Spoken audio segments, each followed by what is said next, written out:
والعاقبة للمتقين ولا عدوان إلا على الظالمين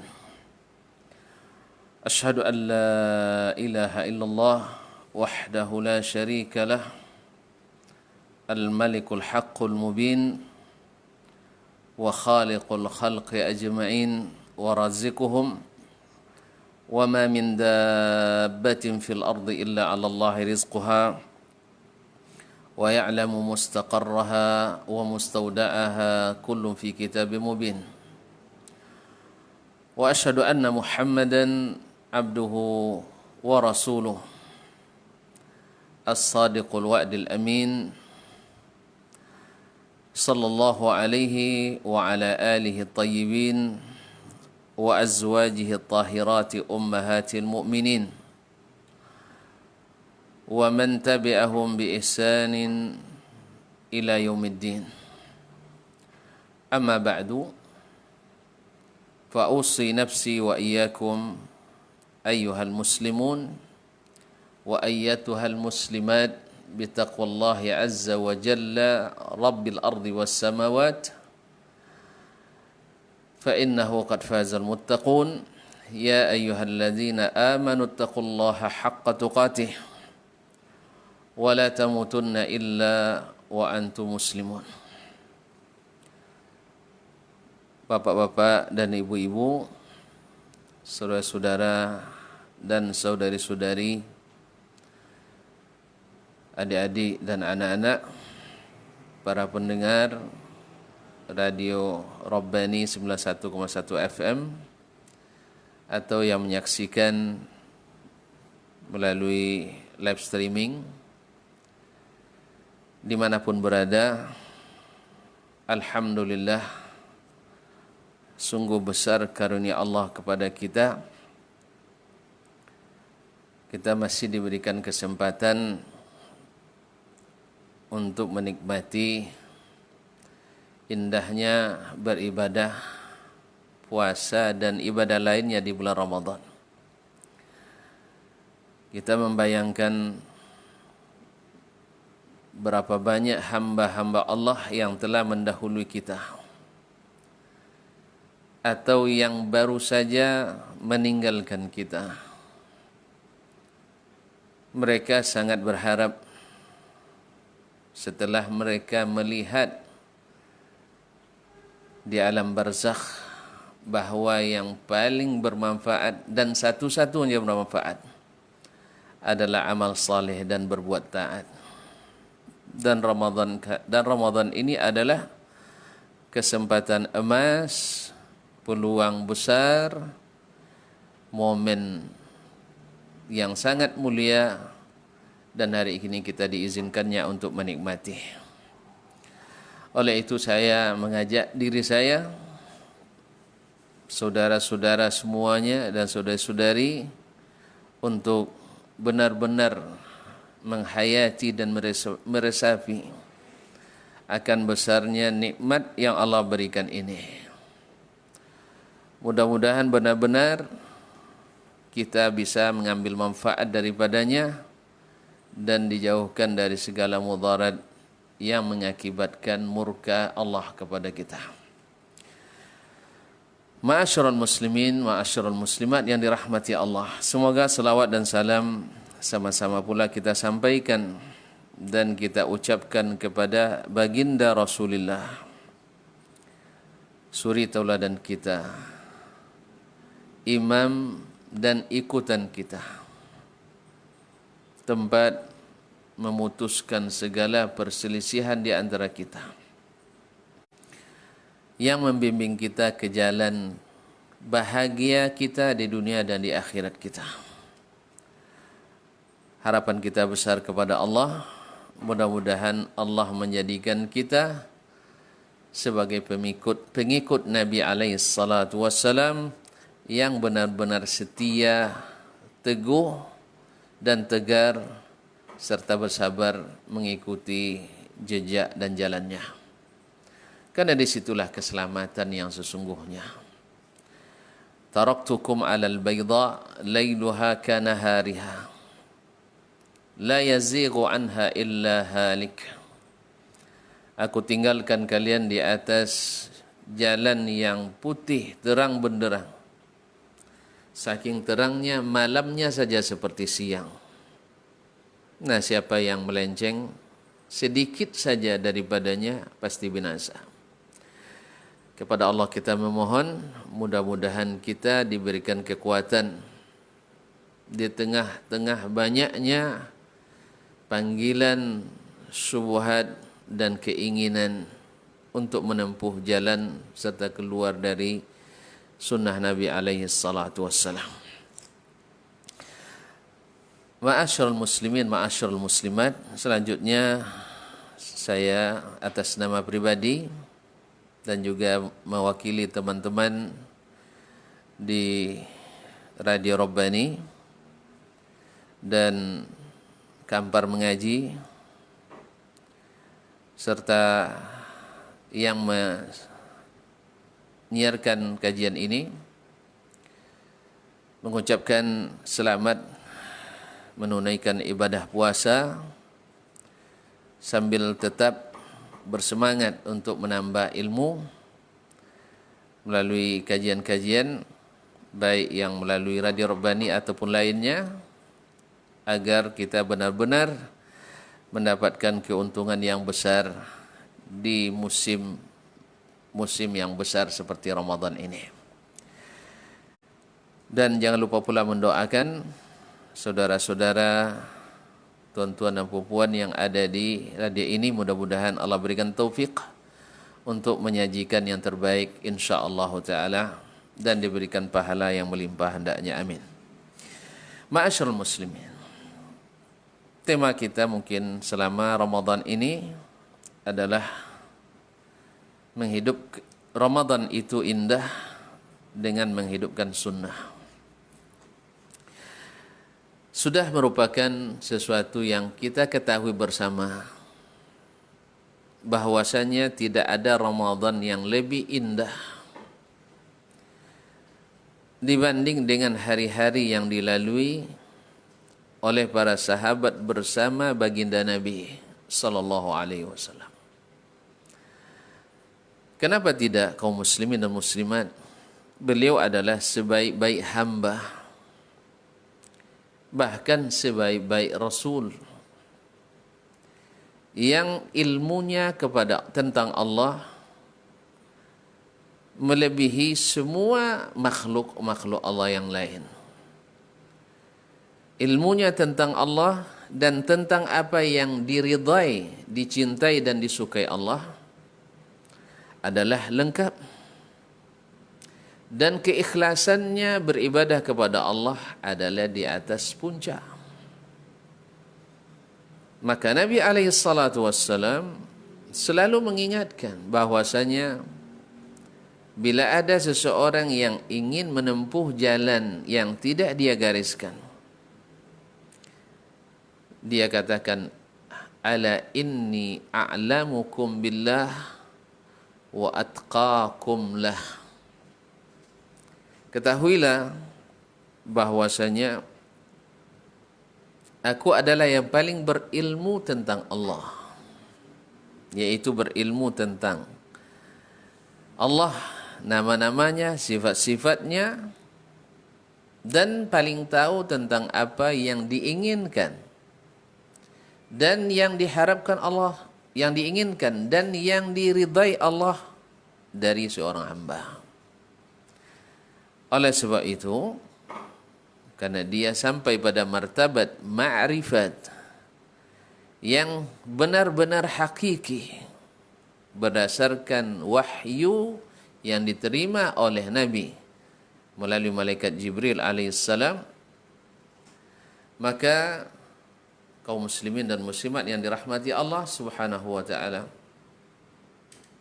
dengan demikian maka dia mengetahui bagaimana cara untuk melahirkan atau mendapatkan ridha dan cinta Allah Subhanahu wa taala dalam puasa ini. Oleh itu kaum muslimin, bagaimana kita sudah ketahui dan sudah kita bahas dan mesti diulang-ulang bahwasanya tujuan daripada puasa itu adalah la'allakum tattaqun, agar kalian bertakwa. Maka Nabi SAW adalah orang yang paling bertakwa kepada Allah Subhanahu wa taala. Nah, ini yang kedua. Yang pertama tadi adalah Nabi SAW yang paling mengenal Allah dan mengenali apa yang membuat ridha dan cinta Allah. Yang kedua adalah bahwa tujuan dari puasa itu adalah untuk mendapatkan takwa kepada Allah Subhanahu wa taala. Dan Nabi kita alaihi salatu wassalam atqakum atau atqana lillah, yang paling bertakwa kepada Allah Subhanahu wa taala.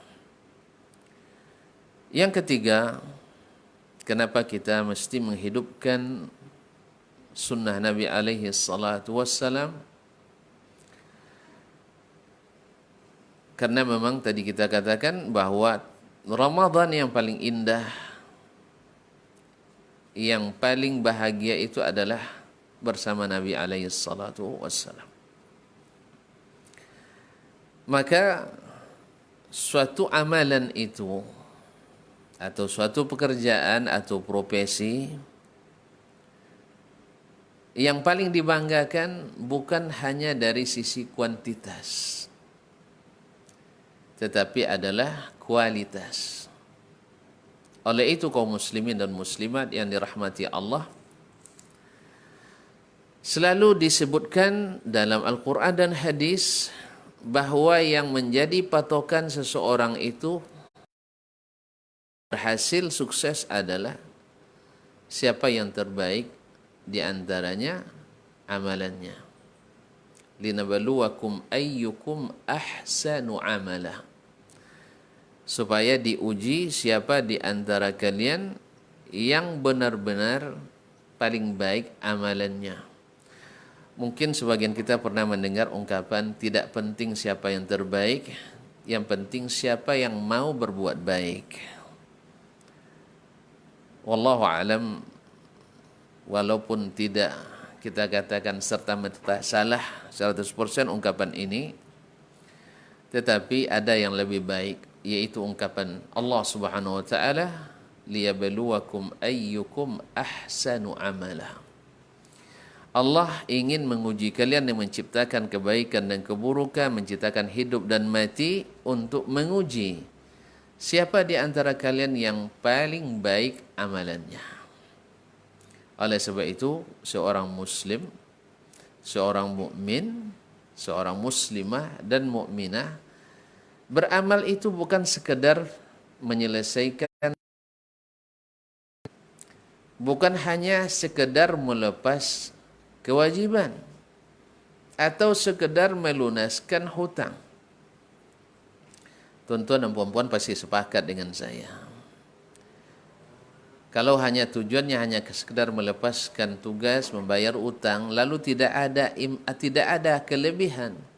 Andainya tuan-tuan sekarang anggaplah di bulan Ramadan ini berjualan, pinjam modal 10 juta, ya, banyak jual beli, pas di akhir bulan kembali uang 10 juta juga. Nah, menurut tuan-tuan bahagia tak kita ketika menerima uang 10 juta ini? Saya yakin kita akan kecewa. Demikian juga dengan ibadah-ibadah kita di bulan yang penuh berkah ini. Kalau hanya sekedar melepaskan puasa, selesai, tunai, atau menunaikan salat wajib dan salat sunat, selesai, tunai, tapi tidak menghasilkan tapi tidak mendapatkan hasil maksimal, pasti kita akan kecewa ketika kita menerima perhitungan tersebut. Nah, ini yang harus kita ketahui kaum muslimin, bukan siapa yang penting asal mau berbuat, tapi siapa yang paling baik amalannya. Oleh itu Nabi SAW ingatkan bahwa amalan terbaik itu adalah amalan yang mutqan. Innallaha ahabba idza amila ahadukum amalan ayyutqinah. Riwayat Tirmizi. Sesungguhnya Allah mencintai bila seseorang mengamalkan suatu amalan, mengerjakan suatu pekerjaan, ayutqinah, dia lakukan dengan penuh profesional, yaitu dia lakukan dengan baik. Jadi semakin profesional kita, maka semakin baik hasil yang dinikmati dari pekerjaan kita tersebut. Ini sebab pula kenapa kita mesti menghidupkan sunnah Nabi alaihi salatu wassalam di bulan Ramadan ini. Kemudian yang kelima, Allah Subhanahu wa taala menjadikan syarat-syarat bagi amalan kita itu diterima. Ini syarat ini berkaitan dengan kalau syarat tidak terpenuhi maka tidak sah. Dan ada syarat sah, ada syarat diterima. Ada syarat sah dan ada syarat diterima. Syarat sah itu lebih umum daripada syarat diterima. Syarat diterima lebih khusus. Bisa saja suatu amalan yang syarat-syarat sahnya seperti yang kita pelajari sebelumnya dilaksanakan oleh orang Islam, kemudian balik, berakal, kemudian tidak berakal, kemudian orang tidak dalam keadaan haid dan tidak pula nifas, lalu dia melaksanakan amalan tersebut dan tidak pula murtad, maka orang ini sah amalannya. Tapi apakah diterima? Belum tentu. Makanya syarat diterima lebih khusus daripada syarat sahnya amalan. Andainya sekarang orang puasa dari terbit fajar dengan niat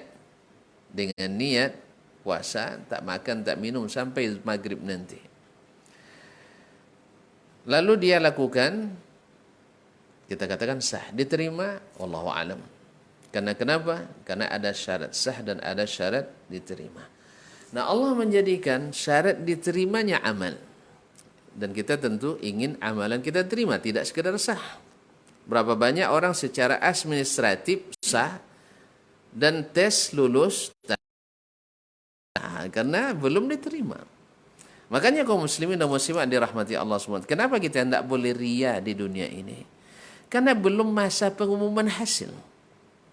Walaupun bocorannya mungkin sudah ada dari tanda-tanda kita diterima atau tanda-tanda kita amalnya saleh.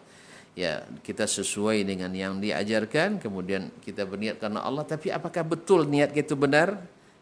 Lisan lah, tapi dalam hati kita atau dalam tindakan kita banyak membatalkannya dan sebagainya, itu nanti.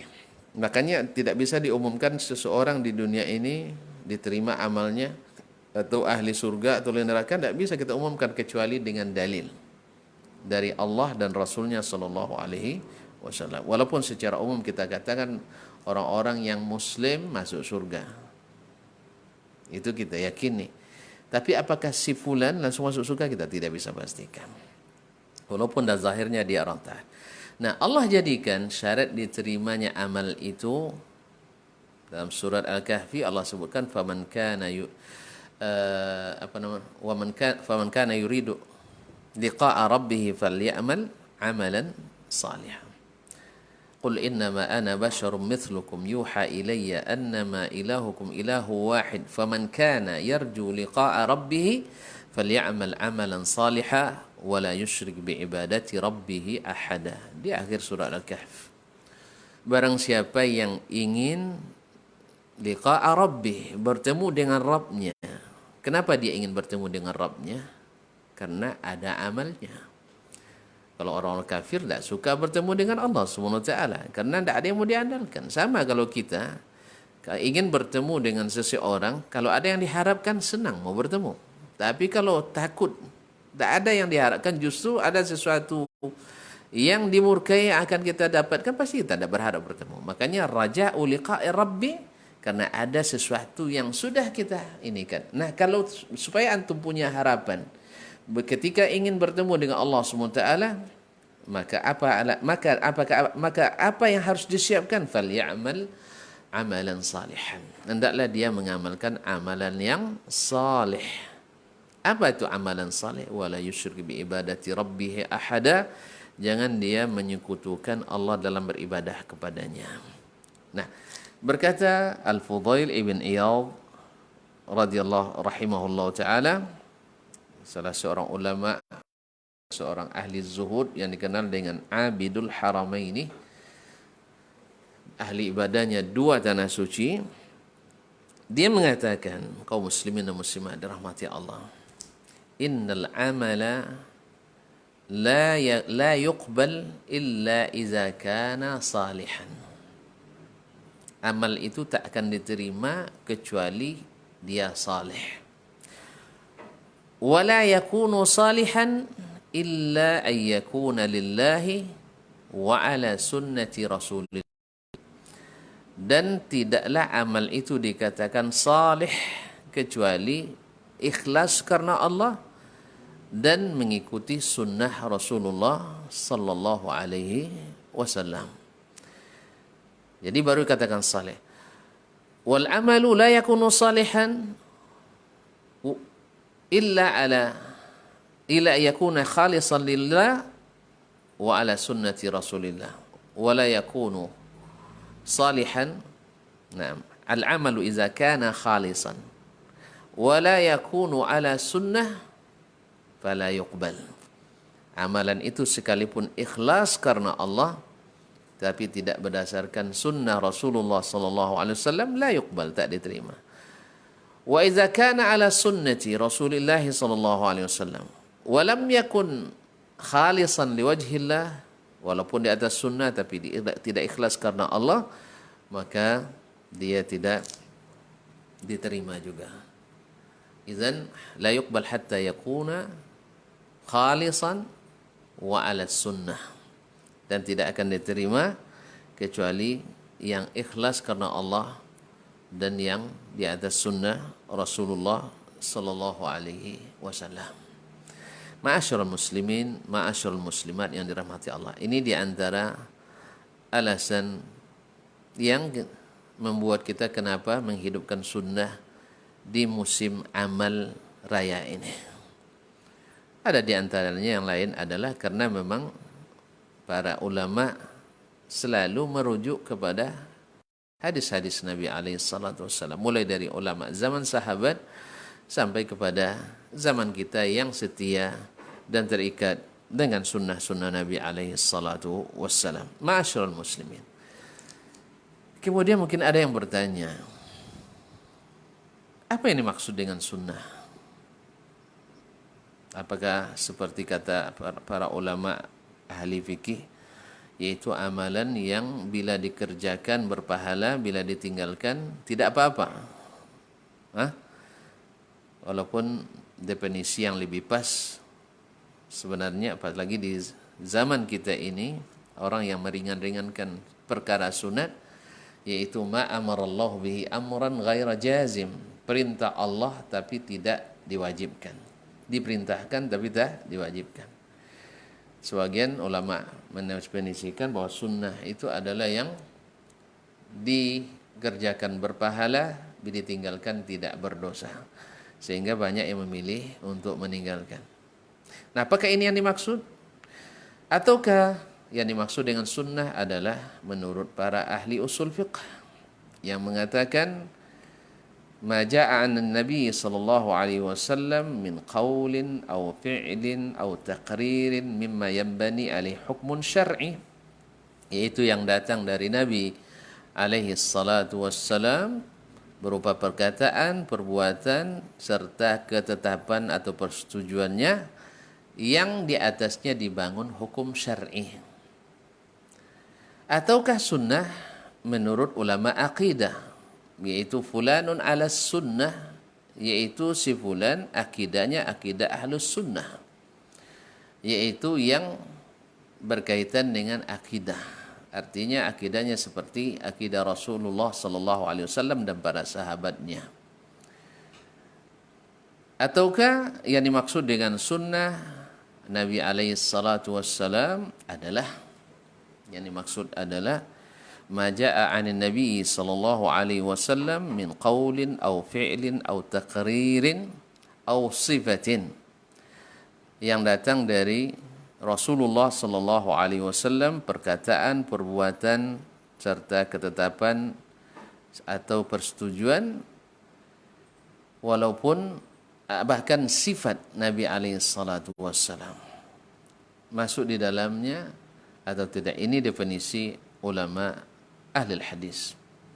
Kaum muslimin dan muslimat dirahmati Allah, tentu saja yang kita maksudkan di sini adalah as-sunnah, yaitu yang dibuat oleh Nabi alaihi salatu wassalam atau yang dikatakan oleh Nabi alaihi salatu wassalam berupa perintah atau anjuran, atau yaitu yang dilakukan oleh sahabat di zaman Nabi masih hidup, yang dilakukan oleh sahabat di zaman Nabi alaihi salatu wassalam masih hidup, yang tidak dilarang oleh Rasulullah sallallahu alaihi wasallam. Karena di zaman Nabi hal yang tidak dilakukan Nabi dan tidak pula dianjurkan Nabi alaihi salatu wassalam pada asalnya, lalu dilakukan oleh sahabat. Nah, yang dilakukan oleh sahabat ini, kaum muslimin dan muslimat, ada yang disetujui oleh Nabi alaihi salatu wassalam dan ada yang tidak disetujuinya. Yang disetujuinya maka menjadi sunnah takririyah. Yang tidak disetujuinya berarti tidak menjadi sunnah. Contoh adalah ketika Nabi alaihissalatu wassalam atau istri Nabi alaihissalatu wassalam didatangi oleh 3 orang pemuda yang ingin bertanya tentang ibadahnya Nabi alaihissalatu wassalam yang tak terlihat oleh mereka, tak terlihat di masjid, tak terlihat di depan umum. Maka mereka bertanya, mendengar apa yang dilakukan oleh Nabi alaihissalatu wassalam, mereka merasa itu amalannya sedikit. Ka'annahum taqalluha. Mereka menganggapnya itu sedikit. Tapi tidak apalah kata mereka. Karena Nabi alaihissalatu wassalam, Nabi itu alaihissalatu wassalam, diampuni dosanya telah lalu dan yang akan datang, dan dijamin masuk surga. Kalau kita siapa? Maka akhirnya mereka berijtihad sendiri supaya bisa beramal lebih dari Nabi alaihissalatu wassalam. Tidak ada dalam perkataannya, tidak ada dalam perbuatannya. Sekarang mereka ingin lakukan. Apa itu? Yang pertama mengatakan, saya akan berpuasa sepanjang masa. Wala uftir. Saya tidak akan pernah lewat hari satu pun kecuali dalam keadaan berpuasa. Puasa tiap hari. Yang kedua mengatakan, amma ana fa aqumul lail kullah fala anam. Saya akan qiyamul lail dan tak akan pernah tidur waktu malam. Allahu akbar. Yang ketiga mengatakan, la atazawwajun nisa. Saya tak akan pernah menikah. Karena menikah ini melalaikan. Kalau Nabi, ya walaupun istri banyak, tapi beliau senantiasa, apalagi dosanya, dijamin masuk surga. Dosa diampuni, telah lalu akan datang, maksum. Oh, kita tidak. Makanya akhirnya mereka bertekad ingin beramal melampaui amalan Nabi alaihissalatu wassalam. Menurut kita kaum muslimin dan muslimat, ini menurut pikiran mereka, pandangan mereka baik atau tidak? Andainya hadis ini tidak diriwayatkan dan dijelaskan oleh Nabi alaihissalatu wassalam kepada kita, kita pasti akan mengatakan baik sekali. Ya, ini orang puasa setiap hari, bukankah puasa itu dianjurkan? Puasa sunat. Bahkan Allah SWT dalam belajar kita sebelumnya, Nabi alaihissalatu wassalam suka amalannya diangkat dalam keadaan berpuasa. Subhanallah. Yang kedua, qiyamul lail. Dalam hadis dikatakan tidak ada salat yang lebih dicintai Allah setelah as-salawatil maktubah, yaitu qiyamul lail. Tidak ada salat yang lebih dicintai Allah setelah salat-salat fardu dan yang mengiringinya kecuali qiyamul lail. Dan kita tahu sendiri Allah SWT ingatkan bahwa di antara inna min azwajikum wa auladikum aduwwan lakum fahdharuhum. Di antara anak dan istri kalian atau istri dan anak kalian ada yang menjadi musuh bagi, hati-hati terhadap mereka. Maka dia ingin supaya tidak ada punya istri yang menyebabkan menjadi musuh baginya nanti di akhirat, atau musuh sejak di dunia yang melalaikannya daripada Allah Subhanahu wa taala. Mendengar itu Nabi alaihi salatu wassalam memanggil mereka. Siapa yang mengatakan begini-begini? Lalu kata Nabi alaihi salatu wassalam, dengarkan kaum muslimin, ini baik mereka, tetapi Nabi tidak rekomendasikan. Sebab apa? Karena alasan Nabi, dengarkan alasan Nabi alaihi salam. Inni a'lamukum billah wa atqakum lah.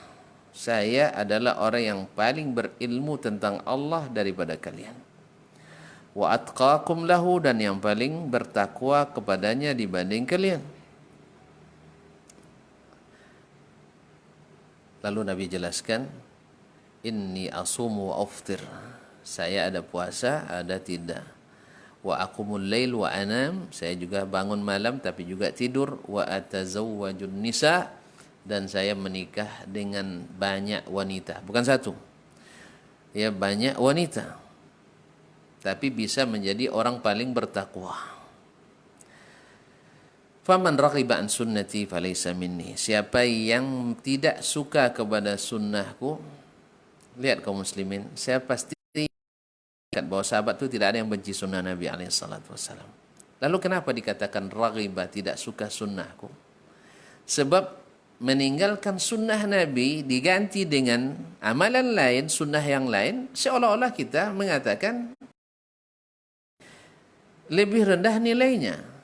Walaupun kita tidak lafazkan, ketika kita pindah dari amalan yang tidak diamalkan Nabi, seolah-olah kita mengatakan amalan ini ada lebihnya dibanding dengan amalan Nabi alaihissalatu wassalam. Memang itu alasan mereka. Nabi kan sedikit amalan, taqalluha, menganggap sedikit. Lalu mereka ingin lebih banyak dan lebih baik. Ternyata kata Nabi SAW, saya lebih berilmu dan lebih bertakwa. Oleh itu kaum muslimin dan muslimat, di antara sunnah itu ada yang takririyah, dan di antara amalan sahabat ada yang ditolak oleh Nabi SAW. Tidak otomatis semua ini pandang baik oleh sahabat menjadi sunnah Nabi SAW. Oleh itu tidaklah benar bahwa mengatakan Nabi membolehkan segala yang baik dalam masalah agama ini lalu kita jadikan bagian dari agama. Kaum muslimin dan muslimat dirahmati Allah SWT. Ini di antara alasan kenapa kita mengatakan Ramadan itu indah, karena menghidupkan sunnah Nabi alaihi salatu wassalam. Di antara yang diterima oleh Nabi alaihi salatu wassalam adalah ketika seseorang membaca surat dalam salat sunatnya, membaca surat Qul huwallahu ahad dalam setiap rakaatnya. Lalu tanya oleh Nabi alaihi salatu wassalam, dia mengatakan, mallazi yahmiluka ala dzalik, apa yang buat kamu membaca seperti itu? Dia katakan, hubbilah, saya mencintai surat itu. Apa kata Nabi sallallahu alaihi wasallam? Inni ra'aitu 30 malakan minal malaika yastabiquna ila kitabati, atau kama qala sallallahu alaihi wasallam, saya melihat 30 orang malaikat berlomba untuk mencatatkannya. Nah, ini adalah sunnah yang disetujui oleh Nabi alaihi salatu wassalam. Oleh itu kaum muslimin dan muslimat dirahmati Allah, dengan ditutupnya usia Nabi alaihi salatu wassalam dan kembali ke ar-rafiqil a'la, maka selesailah tugas Nabi alaihi salatu wassalam menyampaikan agama ini dan lengkaplah dia.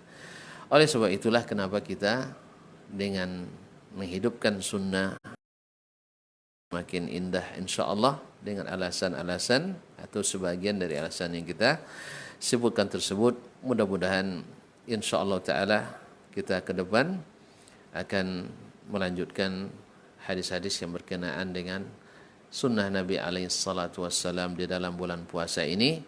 Yang mungkin yang pertama adalah Nabi alaihissalatu wassalam menjelang Ramadan ini, seperti yang pernah sudah kita kaji, beliau memperbanyak puasa di bulan Sya'ban untuk betul-betul memanen di bulan Ramadan. Orang yang sudah terbiasa dengan bulan Sya'ban di bulan Ramadan, maka semakin bersemangat dia karena sudah nampak hasilnya, sudah melihat hasilnya. Yang kedua, bahwa Nabi SAW memerintahkan para sahabat untuk taharril hilal, untuk melihat-lihat hilal. Maka didapatkanlah dalam sunnah Nabi SAW bahwa menjadi patokan adalah terlihatnya hilal, baik menggunakan mata telanjang ataupun menggunakan alat untuk melihatnya. Dan kalau tidak, maka sunnah Nabi menunjukkan menyempurnakan bulan Sya'ban 30 hari. Dan alhamdulillah pada bulan ini berkumpul melihat dan menyempurnakan bulan Sya'ban 30 hari. Walaupun untuk mengetahui atau membantu melihat hilal tersebut menggunakan hisab, tapi bukan jadi patokan. Menurut ijtihad para ulama kontemporer itu di masalah. Tapi kalau menjadi patokan untuk mengumumkan hilal ini adalah di luar sunnah Nabi SAW. Kemudian semangat Nabi SAW ketika datangnya Ramadan terlihat dengan keceriaannya, terlihat wajahnya yang berseri-seri ketika datangnya bulan Ramadan. Kemudian beliau memberitakan kepada para sahabatnya, mengumumkannya, dan mengajarkan ilmu-ilmu yang berkenaan dengan bulan Ramadan ini kepada sahabatnya. Dan Nabi tidak pernah kikir, tidak pernah menyimpan-nyimpan, oh ini amalan khusus saya, Anda tidak boleh mengetahui, tidak. Semua yang dilakukan Nabi SAW tidak boleh dirahasiakan, bahkan bagaimana teknis dan cara beliau melakukan hubungan dengan istrinya di bulan Ramadan itu juga tidak disembunyikan oleh beliau, karena semuanya boleh ditiru. Oleh itu kaum muslimin dan muslimat, ada satu pun dari sejarah hidup Nabi SAW yang mengandung aib. Maka oleh sebab itu, yang terbaik inilah yang akan kita kutip sedikit demi sedikit. Mudah-mudahan menjadi bukit sampai berjumpa kembali esok petang insyaAllah ta'ala. Mudah-mudahan Allah memberikan taufik kepada kita untuk mendapatkan ilmu yang bermanfaat, kemudian diberi kekuatan untuk mengamalkannya menjadi amalan yang saleh, dan diberikan keikhlasan yang setinggi-tingginya, hanya mengharapkan pahala dari Allah Subhanahu wa taala. Dan akhirnya saya serahkan kembali kepada saudara saya Raya Imran untuk membimbing sesi tanya jawab. Terima kasih. Wassalamualaikum warahmatullahi wabarakatuh. Baik, jazakallahu khairan Ustaz untuk materi kita di kesempatan hari ini. Dan penonton seperti biasa yang ingin bertanya seputar materi yang disampaikan, silahkan ke 081273 335531 melalui telepon atau juga di WhatsApp dengan nomor yang sama. Dan untuk saudara informasi tercantum bahwa jadwal kajian Ustaz untuk ba'da asar setiap harinya selama bulan Ramadan itu adalah hari Jumat, Sabtu, dan Ahad. Kemudian untuk kajian di Madrid insyaallah di hari Rabu dan hari Kamis jam 9.30 sampai 11 waktu Indonesia Barat. Tapi kita bacakan dulu pesan ataupun pertanyaan yang sudah masuk di WhatsApp kita, Ustaz. Assalamualaikum warahmatullahi wabarakatuh, Ustaz. Waalaikumsalam warahmatullahi wabarakatuh. Kita coba terima telepon, Ustaz. Ya. Halo, assalamualaikum. Waalaikumsalam. Dengan siapa di mana? Dengan Abdullah di Semarang. Baik, silakan Bapak pertanyaannya. Assalamualaikum Ustaz, mau bertanya. Waalaikumsalam warahmatullahi wabarakatuh. Sekarang kita dalam bulan Ramadan, kebiasaan masyarakat itu mereka mudik kalau bulan Ramadan itu, Ustaz. Sementara di tempat kita ini sedang dalam keadaan virus corona khusus untuk di Pekanbaru, Ustaz. Nah, kalau ada orang yang keluar dari Pekanbaru untuk pulang kampung, apakah ini melanggar hadis Nabi yang mengatakan bahwa orang yang di daerah yang terdapat wabah maka tidak boleh keluar? Apakah pulang kampungnya kaum